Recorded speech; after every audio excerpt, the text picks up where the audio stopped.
Good afternoon, everyone. It's great to see everyone. Well, thank you for joining us today for the Warfighter and Family Forum 3, the Army Senior Leader Fireside Chat. Woohoo!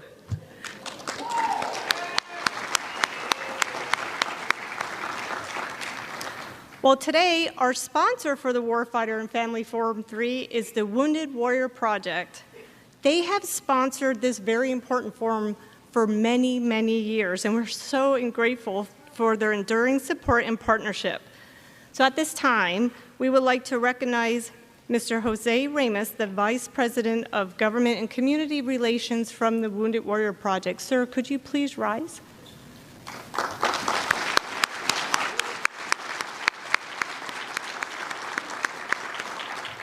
Thank you truly for being here, and thank you for your continuous support throughout all these years. So now we would like to recognize the AUSA Volunteer Family of the Year. This annual award recognizes an exceptional Army family whose dedicated volunteer service promotes the well-being of soldiers and families, and it improves their local community. So to be considered for this award, the family can only be voted through an AUSA chapter. So make sure you're connected to your AUSA chapter because it's free, right? And vote those families in and let's recognize them. So the Volunteer Family of the Year is sponsored by Veterans United Home Loans. At this time, I would like to ask Mrs. Pam Swan, the Vice President of Military Relations and Business Development of Veterans United Home Loans, to join me on stage and to present this year's award.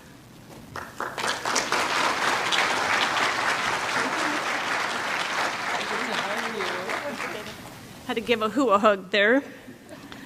So this year's award goes to the Messenger family, Lieutenant Colonel Tony Messenger, his spouse Amy, and their 4 sons, Connor, Liam, Colin, and Keegan.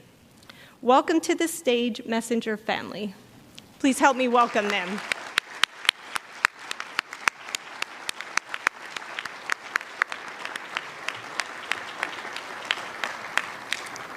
The AUSA Fort Jackson Palmetto State Chapter nominated the Messenger family, stating that they embody the phrase, staying ready together, while selflessly sharing their time and talent in the Fort Jackson, South Carolina community. And wait till you hear just a little bit of what they all do for our communities.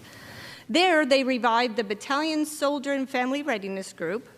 They also started the 72-hour Room Initiative, which gives drill sergeants a chance to spend time with their families during a critical training cycle. And then at the end of the 72 hours, the messengers all come together, they cook and coordinate breakfast. Not only breakfast, they do lunch and dinner, which then has helped, 865 soldiers, 430 family members, and 180 children so far. That's amazing.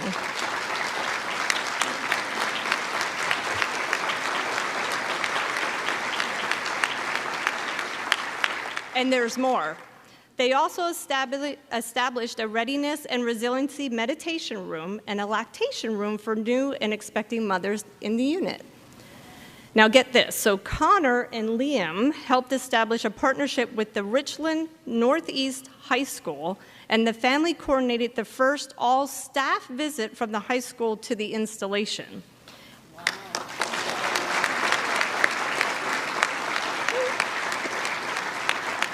In addition, the Messengers initiated a Junior ROTC Family Day, and so that provides 40 families with the opportunity to meet and talk to more than 35 drill sergeants about serving in the Army.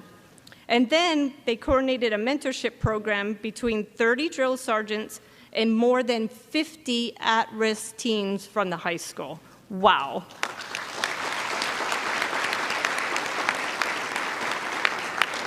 So Messenger family, this is a small token of our appreciation. It's with heartfelt gratitude that AUSA and the Family Readiness Directorate, along with Veterans United Home Loans, present you with a token of our appreciation to include a monetary gift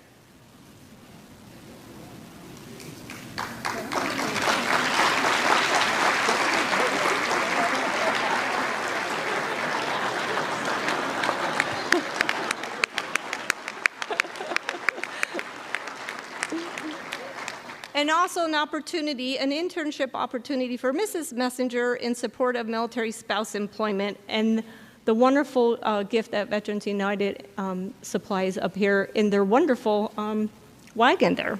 So it's great.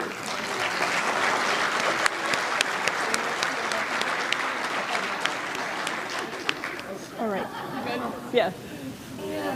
Congratulations. Thank you so much. Thank you.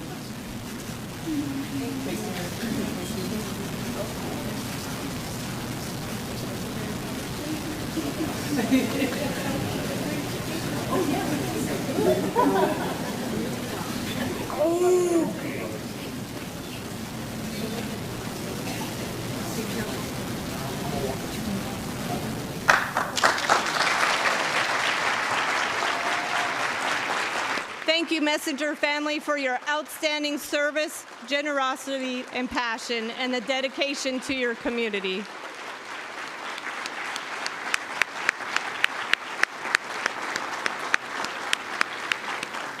How inspiring for all of us. Okay, so this year we are again using Mentimeter to encourage all your participation, right, and your engagement, and we're going to have a little bit of fun. So there's a QR code up there on the screen. Hopefully you saw it before the forum started, and it's also on your seats. So you're able to click in on the QR code right now. So throughout today's Fireside chat, we will show some interesting questions right on the screen. And if you scan that code, you'll be able to participate, right? And the code is also online. So to all the watch parties joining us online, please scan the code. Your responses today will help shape the discussion. So there are over 600 chairs in the room, and I know the watch party, so this is going to be a fun and lively conversation. So we appreciate you joining. Click on those QR codes. So now, I would like to introduce our moderator, Sergeant First Class Leighton Summerlin. Sergeant Summerlin is a special assistant to the Chief of Staff, and he is the Deputy Director of the Harding Project.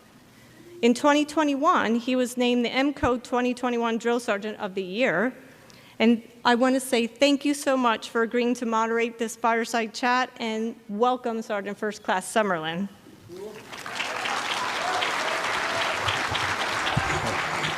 Thank you, Ms. Ollie. Appreciate it. Hey, is this thing on? Hey, thank you, Ms. Holly, and thank you for everything that you guys do. Thank you, AUSA. And can we give another round of applause for the Volunteer Family of the Year? That's awesome stuff. In particular, I have a sentiment for the drill sergeants and everybody that you've helped, so I really appreciate that. Thank you, guys. It's an honor for me to be here today, be the moderator for this panel. We've been working on this for a little while. It's going to be a great one, and I hope you guys enjoy it. Without further ado, I'd like to welcome. Please stand and rise. Give a warm welcome for our Army senior leaders.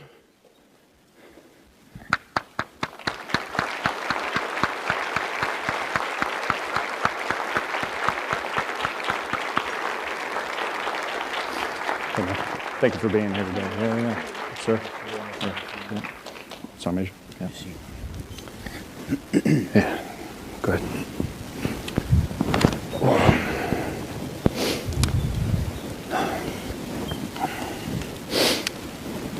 Okay, so thank you all for being here today to the 2024 Warfighter Family Forum.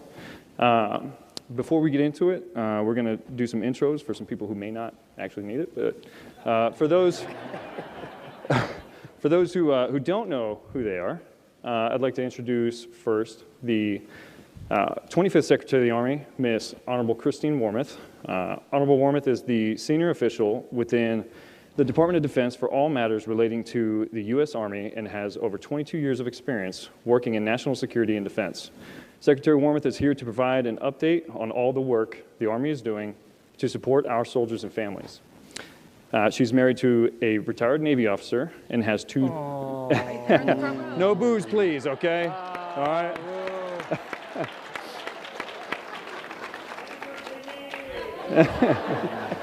Maybe before you leave, you can tell us what it's like at your guys' house, for a Army... He knows what team he's on. Yeah. Oh. That's good. That's great. She's the secretary. And yeah, so next we have General Randy George, the 41st Chief of Staff of the Army. He's also here to share his insights on his efforts to improve warfighting readiness and the quality of life programs for the soldiers, families, Army civilians, and Soldiers for Life. I also want to recognize his wife, Patty, and 2 children, Grant and Andrea, and the phenomenal dog, Ivy. Yeah, please, round of applause for General George. And finally, we have the 17th Sergeant Major of the Army, Michael Weimer, and he brings his perspective on soldier and family support and its direct impact on Army readiness. And he is married to Miss Kimberly, and they have 2 children.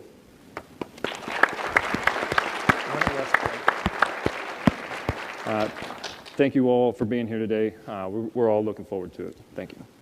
A little bit of housekeeping. Okay, so we do have these question cards coming around. I've got an example here somewhere. If you would like to engage the ASLs directly, what I'm going to ask you to do is please put your name in the top right corner. And what this is going to do is it's going to allow me to identify who you are. You'll be able to stand up. We'll get you a microphone, and you'll be able to ask your question directly to the ASLs. If you would rather I don't call on you, then, and you still want your question answered, you can still fill this out like normal and annotate it in the box in the middle. Okay.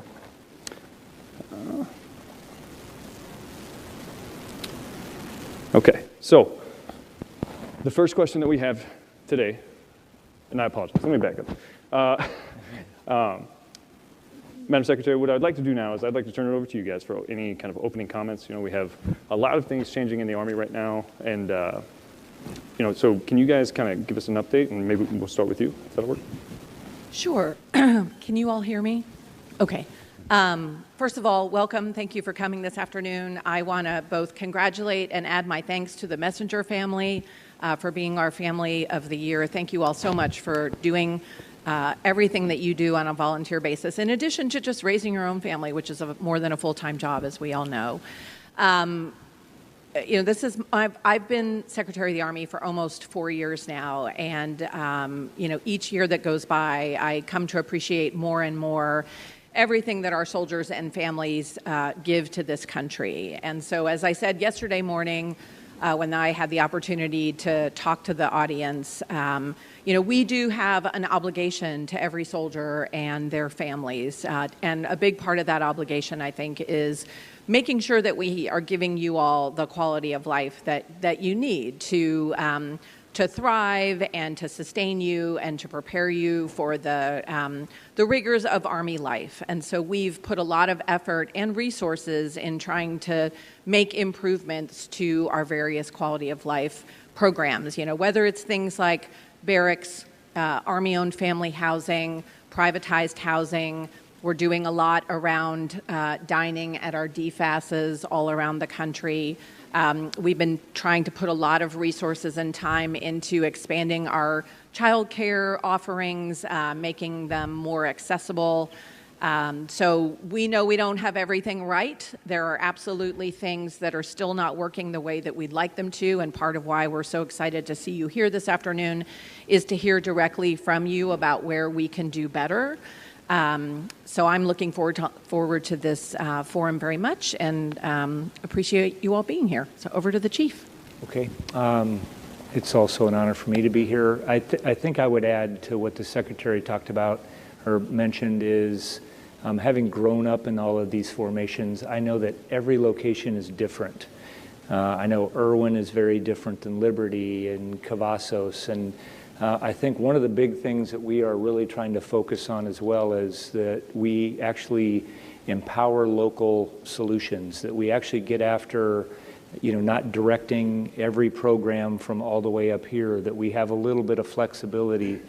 I mean, I can give a lot of examples where being out at JBLM, where you maybe need a little bit different solution to hire people to work at daycare because the same pay scale doesn't work because of the area that it's in. Or what you would do up at Wainwright, which is very, very different for anybody who's been up at Fort Wainwright. So that's how we're trying to approach this, I think, because I just was talking about this It's not really about how much money you spend, and we spend a lot of money on this, and it's worth it for our soldiers and families, but we want to make sure that we're actually targeting it to the right, getting those kind of things to the people where they really need it. And I think that that's our big focus. I think we owe that to everybody that's out there.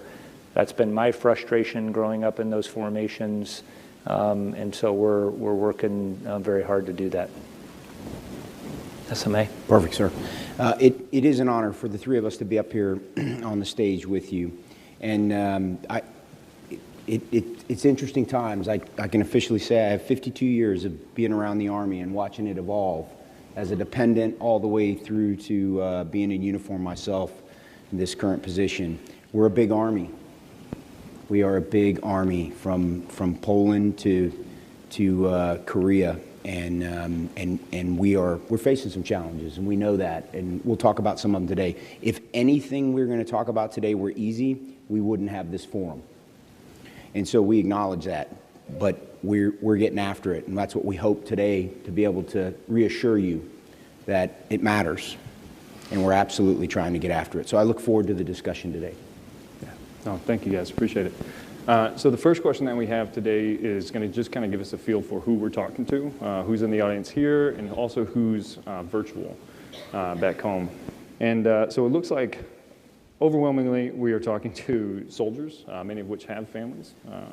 And so I know that we'll have a lot of great discussion that will help benefit all the people watching today. Before we go to the second one, this is going to be one of the cloud questions. The question is, what are the top two concerns of the audience, either here or virtual?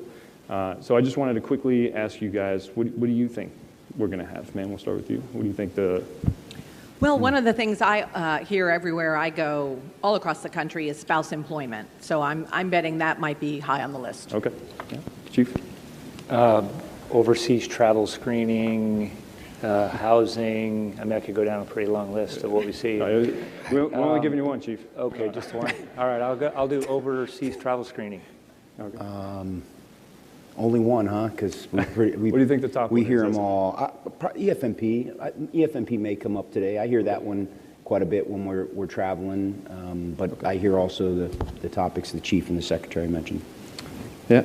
It looks like it's pretty close. Yeah, I think so. We'll start off with spouse employment. I think that one's probably taking the lead here. I could be wrong, but we'll start with spouse employment. So. I know, my wife is also, we are serving overseas, and there's been a lot of change in the Army in that particular respect. Madam Secretary, do you want to kind of tell us what kind of changes the Army's been going through over the last years to help in this particular aspect? Sure. I guess I would start by saying this is, I think, one of the most difficult challenges that the Army faces on the family side. And I think it's partly because it's a bit intrinsic to the nature of the Army lifestyle. And again, I talked about this a little bit yesterday also.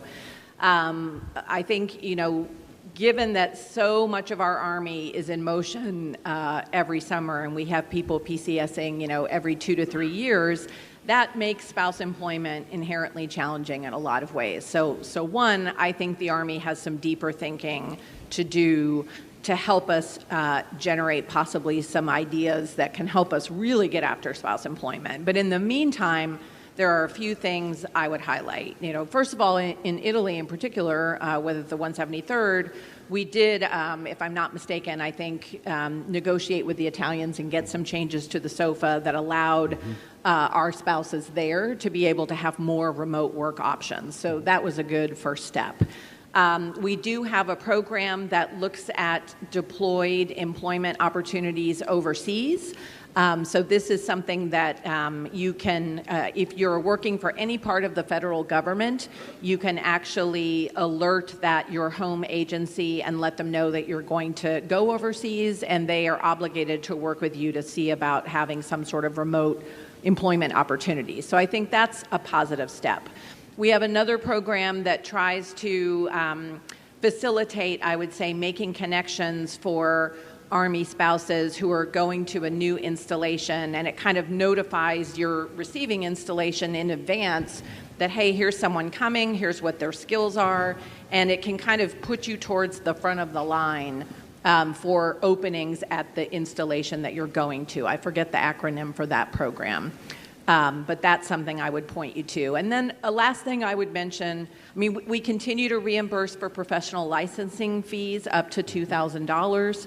So for a lot of our spouses who are nurses or teachers or things like that, you know, that's something I think that helps.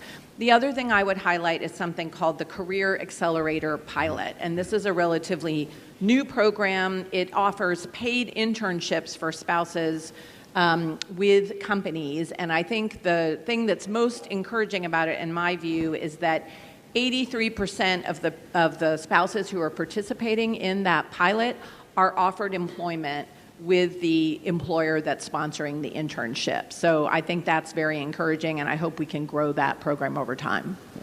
No, it sounds great, ma'am. And forgive me, I don't remember the acronym either. The Harding Project could probably write a book on acronyms in the Army. So, yeah. So I think the second... Can I add one thing on that? Oh, please. This is yeah, where absolutely. I think that one area where we could, is maybe slightly different than all the programs that we have, because we have some really good ones. I was just down, there's Hiring Our Heroes. If you go down, you know, there's a whole bunch, and Omar, you've probably been down to see some of those. We have a whole bunch of these nonprofits that are on our installations that we're doing very impressive things. Hiring Our Heroes, I think, have had 11,000 spouses that they have put into jobs, and they get to pick any of those, you know, anything that they want to do across the breadth. The reason I bring that up is I think part of our challenge is getting information out. We've had we are paying, you know, we're willing to pay for the spouse licensure, and I don't think we've had a bunch that have actually, you know, in the broad sense of how many people that we have, how many spouses out there that could probably use it to take advantage of it. So I know that's something we're working very hard is, you know, in today's environment is that everything has got to be handy on your, you know, you got to be mobile access and available for information. So I know that's something that we're working very hard, because there's a lot of people out there trying to help, and we just got to make sure we tell them, you know, here's where you can come and fish right here. These are all the things that are available. So that's my view of one area where I think we can do better. Yes, sir. No, I appreciate it. Yeah, so I think the second highest concern on there was housing. Or maybe, yeah, we'll go with housing, because I know EFMP will probably come up later. But I know that there's been a lot of changes at a lot of the different installations that we have. Everything from sustainable barracks to all kinds of different innovative ways that the Army's moving forward. Would one of you guys like to kind of tell us what those changes look like and how the Army's been improving? Sure. Chief, I'm going to save you for EFMP, since okay. I know you and Mrs. George are particularly passionate about helping us improve that program. So I'll talk housing. We are really putting a lot of emphasis and resources on housing. You know, we're doing $2.1 billion a year for barracks across all three compos. This year, that's going to mean, I believe, the construction of 6 new barracks at various locations. I think 20 renovation and modernization efforts at barracks across the country. And then we are going to fund sustainment of all barracks at 100%. And that's something we haven't done in a while. We've contracted with a third party to do inspections of all of our barracks. So, you know, we're not grading our own homework, if you will. We're having an outside party come around and take a look at where we are. I think that's going to be helpful for us. We are doing quarterly barracks summits at the leader level, the senior leader level, again, to sort of have a regular venue to get after things.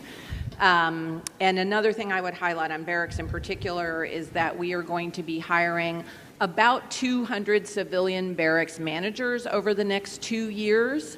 And we're also going to be adding 420 new staff to DPWs at installations all around the Army in the next couple of years. And all of that, we believe, will help us do a better job of taking care of the infrastructure, the housing infrastructure at our facilities.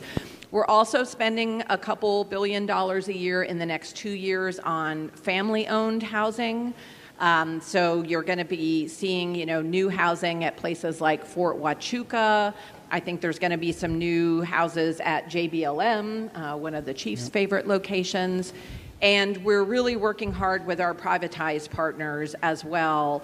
We're both putting some Army money directly into the privatized housing inventory, and we're also working with our partners to help them be able to build more new homes, but also to do a better job of taking care and repairing homes that we already have. So that's an area where we're putting a lot of emphasis. It's not just about money and buildings, it's also about having the staff that I think can help us do a better job of seeing ourselves and helping us know where we're at in terms of quality at any given time. Can I add one more thing, too?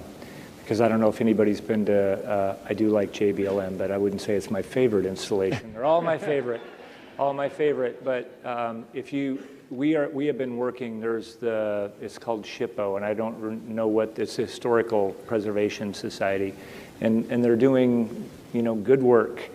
But we oftentimes are told that we have to renovate things to standards that are historical. And so, they've come to my place, and the problem with that is it costs us double or triple or quadruple the amount to make those repairs. And so that's, and I've been in some of my houses, and you can call them historic, I call them old. We are really trying to work through that, because that's the other thing that we talk about all the time. How do we get the best value for our dollar and make some of these changes? And if we can, fix 10 roofs and bring them, or fix 10 kitchens, or you name it, and do that much cheaper, that's what we need to do. And that has tripped us up a little bit. And I think that combination with getting the extra DPW workers, which we cut a little too deep, to really understand, again, every installation is going to have a slightly different challenge. I think the other thing that we get, not everybody is going to live on post. And so, and that's just, there's some locations, most everybody lives on the installation at Irwin. The other things that we have to do is look, this is part of sponsorship when people come in. We have set up places where you are going to come in, if you're going to rent off post, that you actually come to one location and you get assistance from the rental, from an office that's right there. You pay, one time to do a credit check rather than going to, several times. There's all these add-up costs. So I think that we have to look at this broadly as housing, for everybody in what we're doing, and start working this in the communities. Every community, again, is going to be a little bit different that we go to. And I see Honorable Jacobson sitting there in the front, and I think it was about 2 months ago we sat down with all our private partners. We're at the midway point of the contract, really wire brushing where we are and where we need to go, and to the Secretary and the Chief's points on the dollars, and how do we get better? What have we learned? So I know we're getting the readout on that, and then just our infrastructure strategy as we go forward, to the Secretary's point on every dollar for barracks.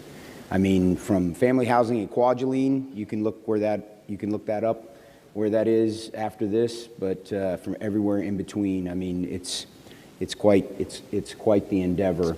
But I'm actually encouraged with the work with our partners, our privatized partners, to get better. But then also really working on our barracks. That's a big effort for us right now. Yeah, I too like JBLM, sir. Nice. Yeah, it's one of my favorite places. You're going back to Italy. Yes. It's not too bad either. Okay, so we're going to move on to our next Menti question. So this one is, how many soldiers are currently serving overseas? And so I think we have a couple more answers coming in, but it looks like most people are saying that we're at 115,000, and that would be correct. This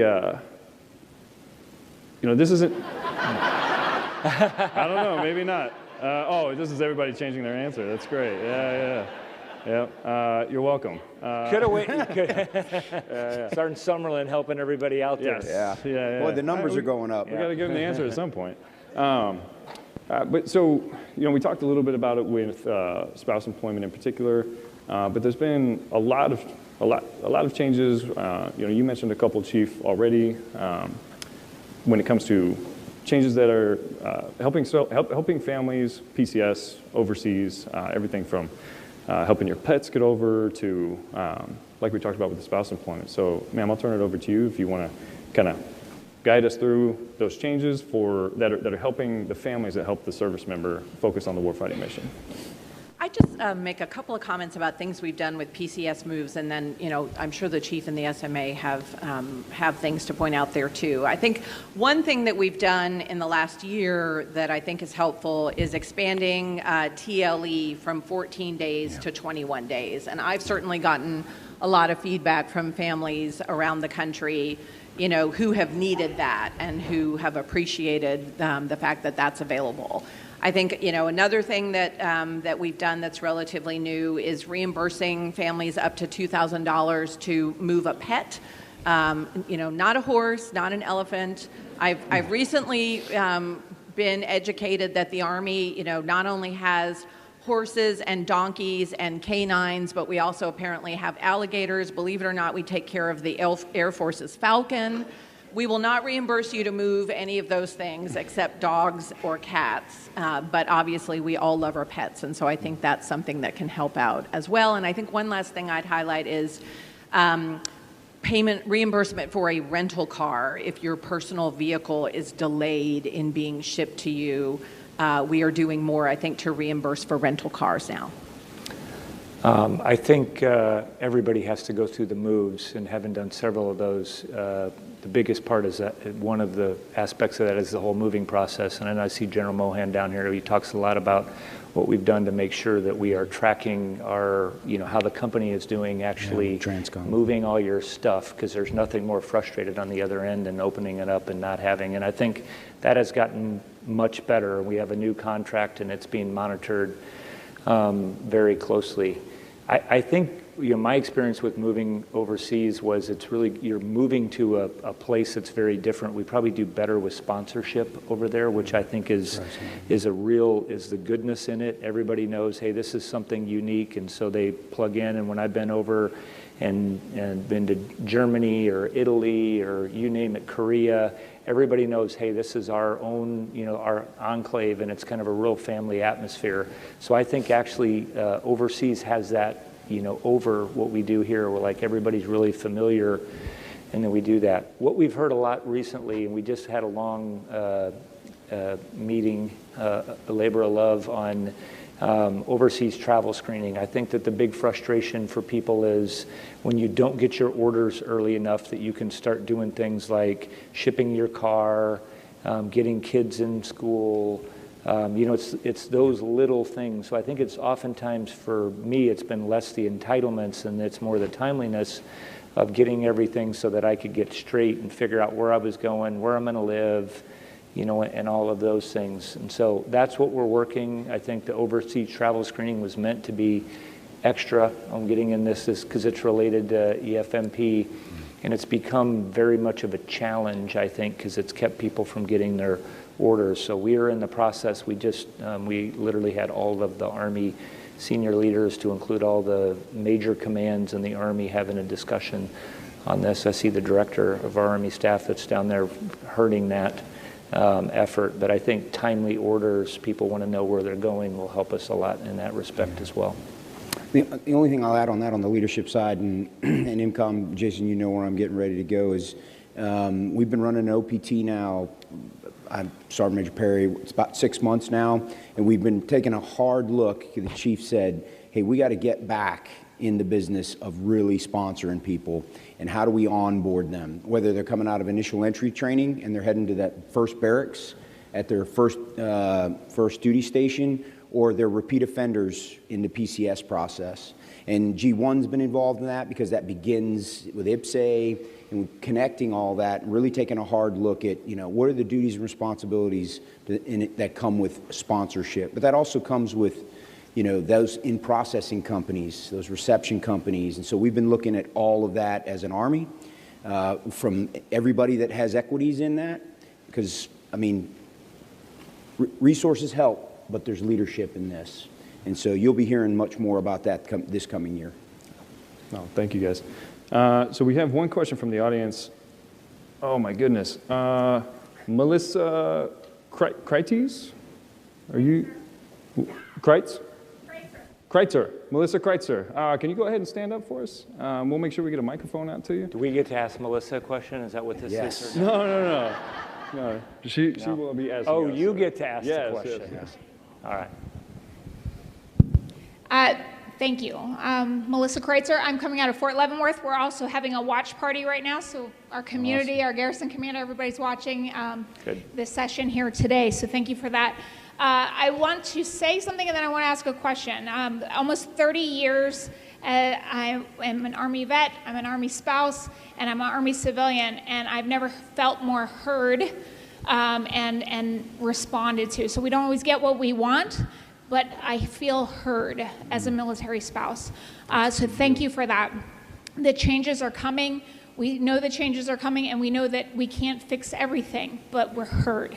My question is, we have a lot of vacancies on the military installations.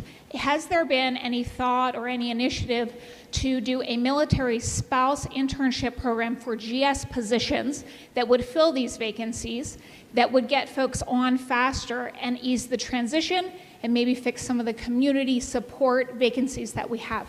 Thank you.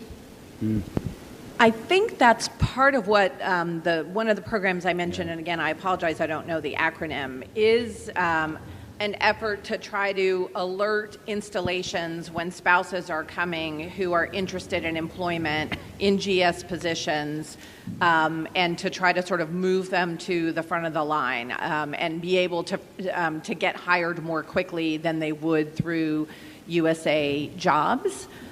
So I would ask maybe, I don't know whether we have someone from our G9 or whether that program falls under IE&E, but maybe if we have a subject matter expert, someone could say a little bit more about that. G1. Oh, great. Okay, is that you, General Eifler? I gotcha. Great. So one of the things that we do have is the direct hiring authority pilot that just started this last year that goes through December 26th. And so, but that's for term positions. But that's one of the big ways to do it. The other way, you hit them all. You had all my notes earlier, ma'am. But through the DTO overseas, and as well as the civilian employment assignment tool, which is really for NAF employees, though, where they try to position you ahead of before the PCS. But the biggest one that I think we need to use is the direct hiring authority pilot that just started. So since that started, only about 30 or 40 people have taken advantage of that. But that's the one that can clearly be of a help for what you're looking for. This is the other thing where I think we need to be a little bit more local and release a little bit of control and not things going up. Because oftentimes people are going to know what they need locally, and they, trust me, having been out there, I wanted to fill those jobs, and I would meet people and go, oh my goodness. So we all met with Brent Parameter, who's up at OSD, and that's kind of what we're looking at. And USA Jobs needs a little bit of work. That's all I'll say. In polite company. And yeah, I've got other words for it, but there's. I think that we can do better at. Part of this is we got to do better at bringing people on in more quickly, and that's the thing. So if you take somewhere like Leavenworth, or you're out there for a couple of years, it can't be a 9-month. Or a 14-month process to go through that. And I think that we have to start, that's what we have to streamline. And, we're talking a lot about, this is process innovation. You want a job, we have an opening, and we want, to hire, we got to figure out how to mesh those, a lot quicker. Before you show up to where you're going. Before. No, thank you, guys. So this next question comes from the Fort Leonard Wood, Missouri Watch Party. What new initiatives are being implemented to support military families especially regarding mental health and educational opportunities for children. Ma'am, we'll turn that over to you. A couple of things. One thing I would highlight, because I'm not sure whether this is a particular issue for Fort Leonard Wood, but I know it's certainly an issue at a number of our installations around the country, is, a shortage, frankly, of providers, medical providers, everything from general practitioners, all the way to specialists. So we do have a program called BRAVE, that's the acronym, and it really tries to connect our families with TRICARE medical providers virtually. So, you don't have to, it kind of helps get around the geography issue of having to drive, an hour and a half to 2 hours to see a particular doctor. There's a lot you can do on telehealth, and they can help with behavioral health issues, but there's also, they can provide a lot of other different kind of medical appointments. And right now we've done more than 22,000 appointments for a variety of medical services, and I would say that's one area that where we're trying to sort of get after the fact that there's sort of a nationwide shortage of medical professionals these days. We got the surgeon in here. I'm putting her on the point. Is there something, Mary, that you would License add portability maybe for spouses? Telehealth that you're working, whatever. Yeah, so the Secretary nailed it on the head. So BRAVE, Army has actually been the largest utilizer of BRAVE, and it allows us to leverage our capabilities within the military treatment facilities across. So if I'm in Fort Leonard Wood, but maybe there's some capability out at JBLM, then our people can be connected. We've also been working with the chaplain's office to make sure we have everybody operating at the top of their game. So for people who truly need behavioral health care in the medical system, that they can get that, but then also that we leverage the community resources, whether it's the military family life or the chaplains, or those sort of resources. But we're working very closely with DHA to leverage as much as we can the resources we have. Just as Madam Secretary said, we are working within the realities of the healthcare system in the U.S. as far as those shortages. And Sergeant Major, to your point, we do work to make sure we had some great help from legislation to help licenses be portable across state lines, so that when spouses move, not only do we have the reimbursement, but that their licenses can, for similar services, can be transported across state lines to give more employment opportunities and services to our military families. Thank you for that, ma'am. We're going to go to the next Menti question now. So this one is, how many PCS moves have you done in your Army career? When I heard that this was the question, I didn't even want to try to guess how many you guys both have. I do think, so for the audience here, it's 10 times or more, which I think means that we have a lot of senior members in the Army. Yes. Mature, yeah. Mature What's that, sir? Mature, yes. Yeah, there's yes. nobody older. Not senior, yes. Mature crowd. So the Army's incredibly busy.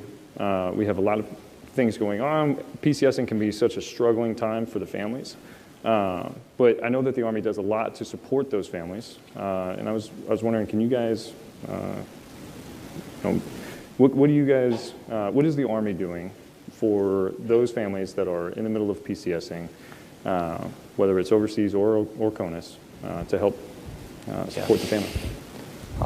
I'll start. Yeah, I think when I go out to talk at PCC, we talk about this a lot. I think the big thing that, and SMA mentioned it up front, is everybody wants to be welcomed. And I think, we have FR, family readiness groups out there and a lot of volunteers that help. But the number one thing that everybody remembers is how you are onboarded and brought onto the team and how you're welcomed. Some of that is understanding when people come early, and I think that's especially important. Especially when you're doing this, there's people up there that only PCS'd one time.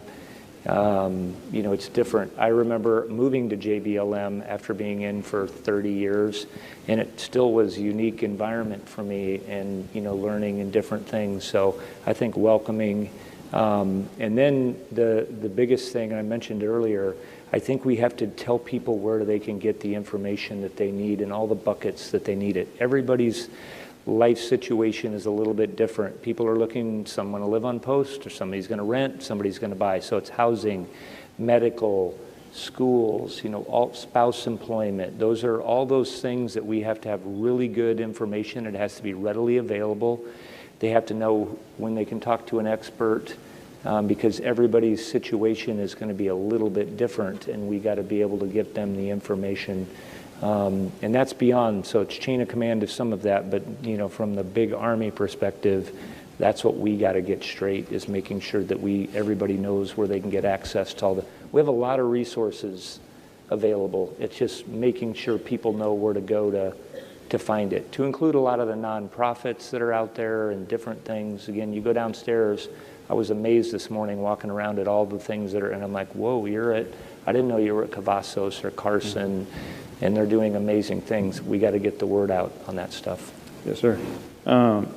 So as people PCS, childcare can oftentimes be a struggle. Is there anything that the Army is doing currently to improve childcare that you guys would like to talk about today? Sure. I mean, this is something we've been working on for a few years now, and I think, we're really trying to take a multi-pronged approach. First of all, we are building new CDCs, in various installations. And I always want to take the opportunity, as someone, I was a working mom during all the time that my kids were living at home with us. They're grown now, but the quality of our CDCs in terms of the physical buildings themselves, the educational spaces, and the quality of our staff is world class. I would hold our CDC workers up, to anyone. I would have loved to have had a daycare center like the ones I've seen on our Army installations. But that said, we still, in some cases, need more of them. To the Chief's point, it varies from installation to installation. So in some cases, we're building new CDCs, we're renovating CDCs. But a big thing we've been focused on in the last couple of years is staffing, because frankly, sometimes it's not so much that we don't have enough spaces, if you will, it's that we don't have the staff at the 90% level or higher to be able to, have as many spaces filled by children as we can actually do. So I am very pleased to say that in the last year, we've actually increased accessibility to childcare by about 23%. So that means, the wait lists are getting somewhat shorter, which I think is really good news.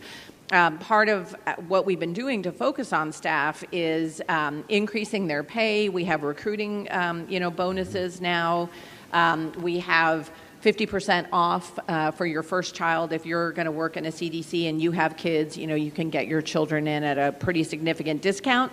And again, to the Chief's point about, everything is local, in some cases, our commanders have the ability to go up to 100% discount, if it's a very competitive area for employment. We've also been working to increase the number of family childcare, in-house participants in that program, where basically, we certify homes to be able to take children into their homes. We've also increased the stipend for fee assistance up to $1,800 a month for off-post daycare depending on your location. So we really are trying to get after it. I know that is a critical issue for a lot of our families. Yeah, we're two other small things, but it's the small things that matter, as we all know as families. Trying to increase what we've learned down at Fort Jackson with the extended hours care to assist with our drill sergeant cohorts. I know I was just down at Greg Adams, and Greg Adams is looking to see how they can learn from what Fort Jackson did. And then also our Compo 2 and 3 teammates are learning and experimenting with some pilots on how to assist with child care during drill. But one of the other unique pieces too is how do we increase our child care workers that we're starting to have some success with. How do we increase their certification for special needs children and unique issues that you may have inside the CDCs, so that we increase the ability for all of our children to be inside those CDCs? Because the standard to her point, is high. And so that's a big push also across all the CDCs is increasing those certifications for our employees. Thank you, guys. I know that's going to help out a lot of families. Thank you so much. We're going to go to the audience real quick. Is there an Austin Carrig in the audience? Please go ahead and stand, and we'll get a microphone over to you. We're trying to get their steps in today. It's down here in the front. Thank you, ma'am. She's quick. Thank you, ma'am. So I want to start by saying thank you. All of these quality of life initiatives, I know they're making big changes for families, and I know that so many people appreciate that. But for EFMP families, we noticed that a lot of these quality of life initiatives aren't serving our families. An example comes to that child care piece, right? A lot of the CDCs can't take our disabled kids because they can't meet the staffing. If we have home health nursing, that child can't go to school, and that leads to spouse unemployment, which then leads to financial and food insecurity. And so I'm wondering if you guys have thought about looking at additional quality of life issues and if EFMP could potentially be considered because of the unique needs. I would certainly say broadly, we want to take a look at that. I think, we recognize, and again, this is something I know the chief wants to talk about, that the EFMP program has had some particular pain points, and it may well be that we aren't taking a sufficiently holistic look at that and how it does impact into education, childcare, and so on. So I think that's certainly something, that we want to dig into more deeply. Yeah, I mentioned, I guess I would have the same answer is yes, that's something we should take a look at. Part of this is resources. Part of what's going on with the EFMP program, we were looking at overseas travel screening is an example. We're spending a whole bunch of these resources and energy on people that aren't in EFMP. And so that's kind of our point, is why we're looking at every little thing. And if we're doing that, that's something else that we can spend money on something else. And I think that's our challenge right now. We're trying to grab everybody on EFMP. That's my view of it, what we're doing with some of those things, instead of really zeroing in on the resources and the people that we really need to be taken care of. So our next question comes from the Fort Leavenworth Watch Party, and it's about continuation pay. Soldiers are missing... About what? Continuation pay. Continuation pay. Part of the blended retirement system. We have soldiers are missing continuation pay. A lot of times they don't know about it until it's too late, and I'm worried this will only get worse as the window of eligibility is narrowing next calendar year. Can we make an exception to policy to go back and take the continuation pay if they have missed it? Can we find ways to get the word out to service members to increase awareness? Yeah.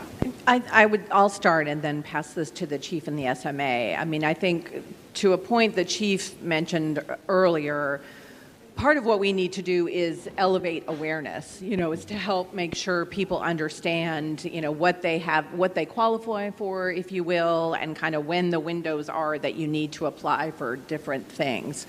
So I think, we need to continue to make efforts to make sure that people are aware of, of what they need to be doing in the right time frame. But to the chief's point, it's also resources, and we do have to look very carefully at these programs. And, we can't sort of cavalierly say, yes, we'll do an exception to policy without understanding sort of what the second and third order effects are. So I think that was something we'd want to look at. Yeah. I know everybody hears us talking about this all the time, but the Secretary just announced yesterday, we've been talking about we're doing operational deployment pay. So we just announced that for all of our troops that are deploying, and there's, they've been overseas, and a bunch of them overseas and back and overseas, that it's going to be $240 a month, and we're doing that. So again, this all comes from the same pot that we're, buying bullets and everything else and housing and looking at it, but, for the people that are deploying and away from their family. So I was going to throw out a lifeline over there. I'm glad that G1 identified himself earlier, and he's in here. Do you have anything we can? I'm not familiar enough with continuation pay to even give a really... Need a little more. It sounds like a transition. I don't really know what transition situation. We'll start with that. What is it? So it is part of the blended retirement system, and it's statutorily between the 7th and 12th year. Yeah. It is an entitlement if you ask for it. Yeah. But you have to ask for it. Transition. So therefore, to the chief's point, some people don't know about it. But if they do ask for it, we have to pay it out to the individual as part of their retirement system. And that was done in order to make it more or less equivalent to the old retirement system, the high 3. So it is part of that. There also is a 4-year ADSO, active duty service requirement, that comes with that BRS. So we do have some people that when they get to that 12th year, they're wondering if they're going to do more, or that 7th year, am I going to do 4 more years? If you don't make that determination between that and the 12th year, we cannot make an exception to policy to that without changing the statute. It's the first time I've heard that. I mean, honestly, I was not aware of that. I always say I learn something new every day. Every day. It's a big Army. So I think that's a good question. We're going to take a look at that. I mean, there's got to at least be a better way to tell people about that. It's not a gotcha. Sorry, didn't ask. And I think this was a great way to raise awareness about it as well, sir. So yeah. So the next question that I'd like to move to is about economic security. So my question for you is, what is the Army doing to address economic insecurity, specifically for the junior enlisted, and how it impacts their families? We're doing a few things. First of all, I would highlight that over the last 3 years, we've had a 15% cumulative base pay raise. And there is another, if I'm not mistaken, 5.2% pay raise request in the FY25 defense appropriations bill that, Congress is considering right now. So base pay, has been increased significantly over the last 3 years, recognizing that costs have gone up as well. And, we had some real inflation challenges after sort of while we were all going through the pandemic. Inflation is coming down significantly now. So I think that's one of the biggest things that I would highlight in terms of, making sure that our soldiers and families are appropriately compensated. We do have the basic needs allowance program where I think if you're at 150% of the poverty line, you can qualify for that program. I'm pleased that, frankly, a relatively small number of our families qualify for that, and that's a good thing because it means people are doing better. But we do have that, floor, if you will, underneath our families, and so that's something that you can apply for. I think one of the biggest things we're really trying to do is, help talk to our soldiers and families about financial management and about budgeting and making sure that all of our families know how to, have a plan for their families, for housing, for food, gas, medical expenses, all of those things. And we have a lot of resources to help families with that. And some of them can be found at financialfrontline.org. So those are just a few things we're trying to do to make sure that our families are financially secure. Thank you. I want to comment on that because I want to pick up right where she left off. I think that this is chain of command has to make sure what they know what's going on with their people inside of their formation. That's been my experience my whole career, is that you would know who's coming in and, okay, we've got a young family that's coming in, they've got 3 kids, let's help them find a place so we don't financially disadvantage them. They don't have to drive a long ways. I mean, all of these things are connected, and make sure they get financial counseling. We have AER. We have all of these things so that, I'm troubled whenever I hear food insecure. And I did see some of the stats from a survey, and I asked for the survey, and there were some very senior ranking people on there. So then I knew that was more about budgeting. But I want, especially our newer troopers. This is about getting them the help they need, chain of command being very involved with them. I mean, that's how I think this was a mature audience. I think that's how we've all grown up, and that's what we need to do, because we do a very good job of taking care of our own people. That's been my experience throughout the whole time with AER or whatever else it is. We will find a way to do that. We just have to know that that's out there, and that means leaders have to be really involved with that. And this absolutely fits right into what I was referencing before with how do we onboard people? How do we welcome them when they come from Fort Moore to JBLM and it's completely different economic situation between the two, or overseas for the first time? It's a big deal. There's a leadership responsibility there, to the Secretary's point, on educating those family members. Believe me, Staff Sergeant Weimer needed some education. That was before Kimberly. I needed some education on my finances. It's real. We all go through that season in our lives. And then the last thing, I feel obligated to say it. I mean, it's no small pay raises that the Secretary acknowledged, right? And we're most likely going to get another one here, pending what happens here. It's upwards of 22% in 4 years. I've never been in the I've never heard of that in the Army. I mean, those are significant pay raises, and so I reflect on how are we still struggling, and so I chew on that. Like the Senior Enlisted Council and I, we really have some tough discussions on that. The Secretary of Defense's quadrennial review is getting ready to finalize here in December, and then that'll go to the President. And so that's something that I never even knew existed. I have staff sergeants now when I travel that ask me about the quadrennial review, the QRMC, and I'm like, okay, all right. I'm not sure that's a great thing or not, but it's a real thing. And I would encourage you to watch how that comes out. And to see that, and as leaders, because there's leaders online and leaders in here, I think it's going to be important for us to be able to explain that to our formations when that comes out, when that report comes out, because it speaks directly to all service members' economic situations based off of our base pay, BAH, BAS, the whole works. Thank you. So this next question comes from one of the AUSA chapters. And this question is, retail pharmacies are having trouble receiving TRICARE payments, so families have to pay upfront for reimbursement. Would you guys be able to explain maybe why that is to the audience? Maybe Mary would be able exactly. to I was like, phone a friend. Yeah. General isn't Gary. It was such a good idea to have them here. So, fortunately, Army also has the director of the DHA on our team, so she's going to... she's going to join me for this answer. Is Talita down there too? All right. So I'll have to take that for action. I'm not tracking any challenges. We reimburse real time. So when you go into it, if you're TRICARE Prime, you shouldn't pay anything. You should get your prescription.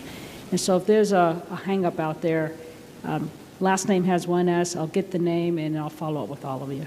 Okay. Thanks, General Cross. No, thank you for that, ma'am. So this next question comes from online, virtual, and it's from Alexandria, Virginia. And it's about our sister force. So is the Army considering following the Air Force's lead and offering a 100% discount to child care providers?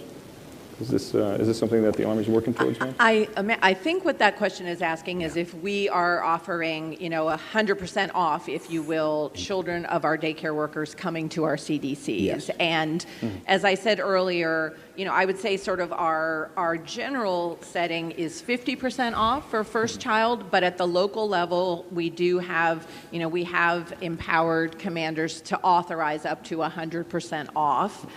If there are areas where, it's a competitive market. And in some cases, obviously if we're in a location where there's an Air Force base close by, or if it's a joint base, we may be competing. And so that's part of the reason we did that. Okay. We're going to offer $5 more than the Air Force is offering. That's good. That's good, sir. Yeah. No, so this next question is in the audience. Is there a... Tanika Meaves? Did I say that right? Nieves. Okay. Yes, ma'am. Thank you. We're going to get you a microphone right now. Thank you all so much for your time. My name is Sergeant First Class Tanika Nieves, and I am currently transitioning out of the Army, and I'm utilizing the Skill Bridge program with the Wounded Warrior Project right now. So my question would be, what is being done for service members transitioning out of the military to help them reintegrate themselves back with their family members? I've been very fortunate to have an amazing command local who allowed me to start a transitional wellness program with my service members. But I've noticed a lot of my peers who are in local units aren't able or afforded the opportunity to either participate in Skill Bridge programs and also time to reintegrate back with their families, as getting out of the Army is just imperative as it was for people getting in. So what's being done to help reintegrate service members with their family members while they're transitioning out of the service? Thank you. I think I would ask our G1, either General Eifler or Mr. Wallace, to see if we have specific programs that are targeted about facilitating additional time with families as folks are transitioning out. Or is that G9? I'm not, I'll take a little bit on this a little bit. I mean, I'm not aware. I mean, I think that what we do after, you're serving, I think we have a pretty good transition assistance program. I do think we can get the information out, a little bit better. I don't really know as far as, what we would do to help you reconnect with your family. I think that's kind of I don't really understand that angle of it. But as far as, serving in our military, I'm coming up to that point too. And then figuring out how to transition. I think, transition assistance, we do a pretty good job with our troops. Doing that. And there's a very close relationship right now with us, with the Veterans Affairs Department, to make sure. And I have a lot of examples where people, where they're coming back, they come back from deployment so that they can do it when we're, that's for younger folks. And I'm pretty sure for retirement, a year out is when people generally start the retirement process. And Skill Bridge can fit just fine into that. Thank you for that. I think my question is, so I was also a drill sergeant and got to participate in some of the amazing things that this family did here, but also just making sure our service members, again, have that adequate time to get adjusted, to get to know their families again as they're getting out. Because oftentimes I see service members struggling with their sense of purpose, again, as they're getting out. So I guess it's just the messaging, but just ensuring that our service members have adequate time to, one, participate in the programs like I am, but then ensuring that their families understand who they are as they get out as well. Okay, thank you. Yeah. I think Chief, is this still on? Okay. I was just going to add, I think that's really what our leadership is expected to do, and for the time, at least a year out. I know I personally made sure people that were getting out of the Army retiring, they have to change their focus, their mentality, just like you did not want to focus on yourself probably. You want to keep focused on taking care of soldiers and all that. And we have to enforce that to make sure you start taking the time to take care of you and change the priority to you, which is not natural for us that have served so long. And that's what we have to do. That's the mentoring, that's the coaching. And we have to do that as leaders, and I think that's what we really need to get at. But other than that, so I'm not aware of any program. The skills, you can walk throughout the halls here. There's so many people that have gone through the CSB. That is I'm glad you're a part of it. It's such a success program. I'm glad we're doing it, though. So thanks. Hey, so, I know all the sergeant majors in the room are cringing because they've heard me talk about this. So you're all smiling. So again, in the spirit of this being a Warfighter family forum, I just have to be brutally candid with you because I think you deserve it. We can't do Skill Bridge for everybody, or we'd have nobody for readiness. That is the truth that you really need. And so the commanders at those echelons have to do the diligence, and the chiefs live this to really, who could really use that Skill Bridge, because we can't provide it for everybody. We actually struggle right now with how many people we're putting into Skill Bridge and maintaining the ability to deploy and have our readiness. And so I'd encourage command teams to keep that due diligence. And then the last thing, because I just feel obligated also to tell you after 52 years of this, bring your family along on the journey as soon as possible. And then the transition will be a little bit easier, because I've been watching for 52 years, even as a little kid, that we try to bring the family along at the very end because they weren't actually part of being in the Army. It's two different philosophies. Separating the two completely doesn't always really work well at the end. Easy to say, really hard to do, but after your great service, I feel obligated to tell you the truth. Thank you, guys. Thank you guys for your guys' time. I know that you guys are incredibly busy, and we really appreciate it. Please, round of applause for the ASLs.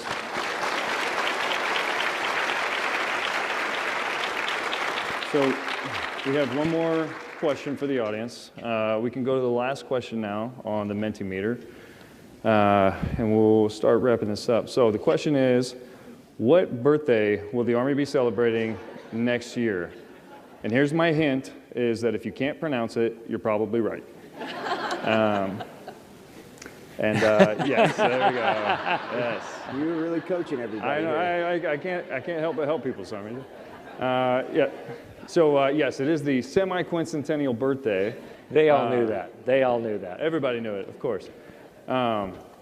So as we're moving into Army 250, and we're starting to close out, I want to give you guys an opportunity to tell us what we can look forward to moving into Army 250 this next year. And SMA, I'd like to start with you, and then we'll work our way back and close to the Secretary. Wow, 250 years is a big deal, and so we plan on making it a big deal. I don't want to reveal too much. I know what I want to say, but I won't say it. I'm excited because we're leaning in. I'm looking at the director of the Army staff who ends up owning whatever we say up here. So I'm very cautious because that is the hardest working person in the E-ring right there. We got together early enough this time to where I think we'll be able to implement a phenomenal plan to celebrate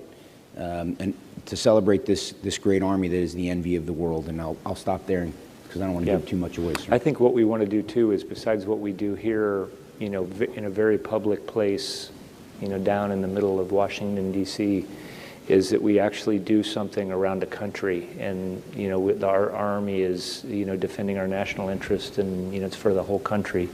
So I think what we need people out at baseball games. That's something we're talking about. I think General Rainey brought that up to me, that we got somebody out there throwing the first pitch at every baseball game that's happening on the 14th. I think we're talking about having a coin minted for an Army coin for our 250th birthday. So this is a big one. So we're going to celebrate in high style, I think, do whatever we can. Any other ideas you guys got? Let us know. Or let the DAS know. Let the director. Actually, if you got an idea, director of the Army staff is up here. Her inbox is. That was not me. Yeah. Definitely an even bigger birthday cake than most years. I would just zoom out a little bit and say, beyond the birthday celebration itself next year, you as you walk around the AUSA Convention Center, you see all the amazing programs we have, all the amazing new weapon systems that we're building, with the help of all of our great industry partners. But I think all three of us here would want to assure you, that even as we focus intensively with urgency, with a sense of wanting to take greater risks to make sure the Army transforms the way we need to deal with the very dangerous world we're living in, we are not going to lose sight of the fact that at the center of our Army, and I think what frankly really makes us unique compared to the other services, is that we are a people-centric service. We're not about submarines or aircraft carriers or F-35s.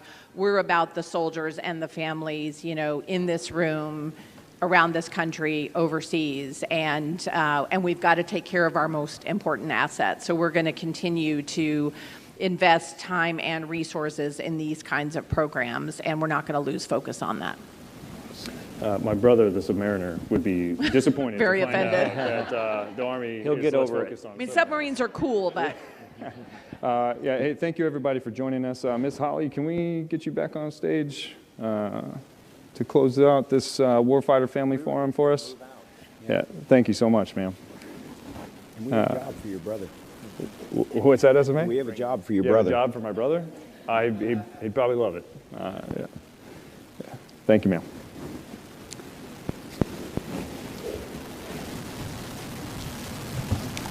Thank you, Sergeant First Class Summerlin, for moderating today.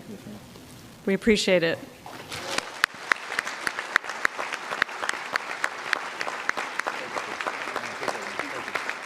Great job.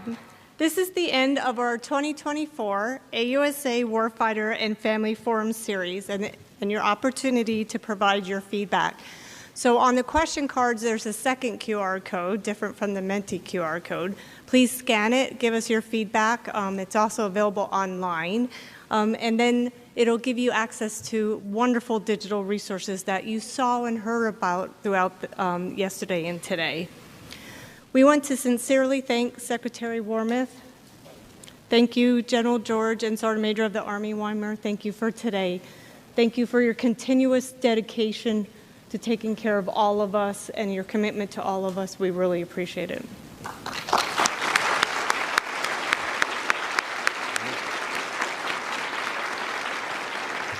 To the senior spouses and distinguished guests, thank you for your support. And to all our military families, thank you for being you, and know that we're right here with you every step of the way on your journey. Thank you to the incredible team, the AUSA Family Readiness Team, and the Planning Committee led by Army G9 with the assistance from the G1, G4, the Surgeon General's Office, the Chief of Chaplains, AMC, TRADOC, FORCECOM, MEDCOM, and the Army National Guard and Reserve. They plan all these forums throughout the whole year, and we're so appreciative to them. Thank you to the AUSA watch parties. I'm sorry, my apologies.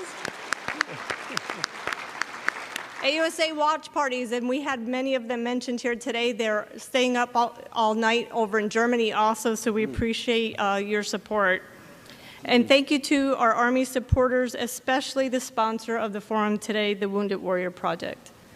So that at this time, may I ask if you would please rise and join me in a round of applause for our Army senior leaders as they depart. I thought we were going to sing the Army song or something.